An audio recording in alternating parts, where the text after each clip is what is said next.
Yung pinick up ko, pinauwi ako. Pinauwi ako ng pinick up ko. Pupunta na lang ako sa welcome. Kapit naman nung aso ni Lolo. Pinauwi ako ng pisting bata. Okay, ngayon wala akong alaga sa bahay. Tapos wala pa daw akong pa-dinner.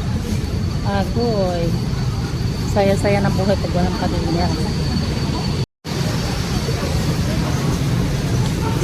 Punta na lang ako sa welcome. Welcome. Ay, dito muna tayo sa 360.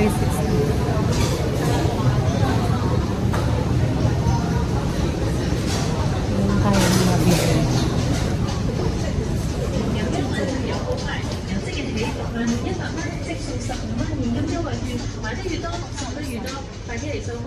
Bibili kasi ako ng kape. Wala kami kape sa bahay ba. Bibili ako ng 117 gram na to. Wala ako ng kape sa bahay. Wala kasi kami ng kape. Ano, ang mura lang pala dito nito. 20. Sa welcome na lang tayo. Medyo price yung kape dun. Ba't ganun?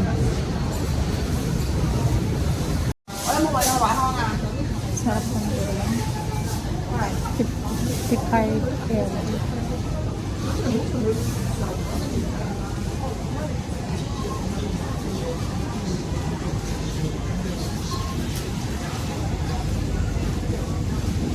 Ice cream.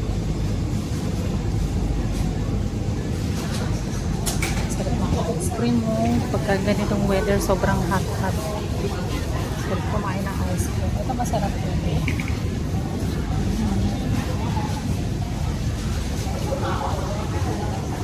Parang mura yata. 36 po.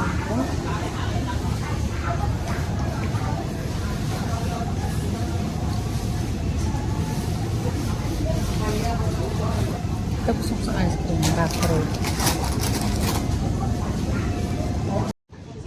Tingin ako dito ng panglinis ng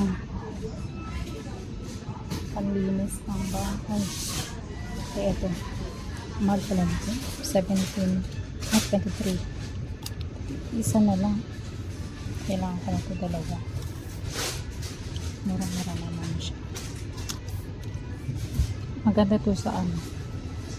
Nakakaputi. Hanapin natin yung kape. Tingnan ko dito kung magkano yung kape. Kasi sa kabila is 30. 35. Tignan natin dito kung magkano. Kasi kape is light, diba? Kaso 1143 117 yun. Gusto ng amo kasi ay eto maaroma ba. Kaso walang ano.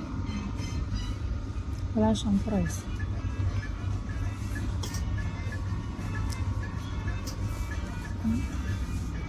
$117. Mukha ko na yan kasi yung nandun sa box kanina isa na lang. So kailangan kong bumili kasi baka mamaya bigla magpatimpla si sir ng tea niya wala na.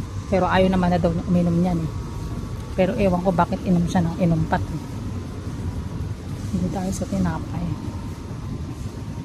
Bread naman tayo.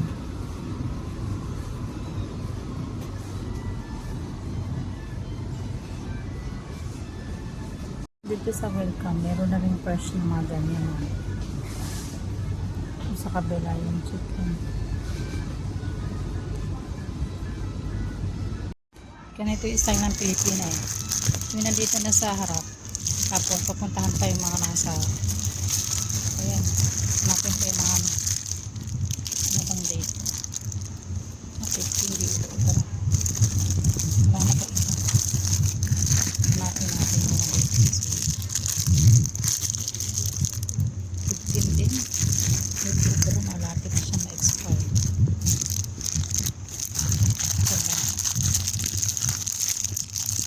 Kaya pag bibili ka ng tinapay, kailangan titignan ng expiration. Kasi Ngayon is 13. So, 15 expired. 2 days lang yan. Wala na.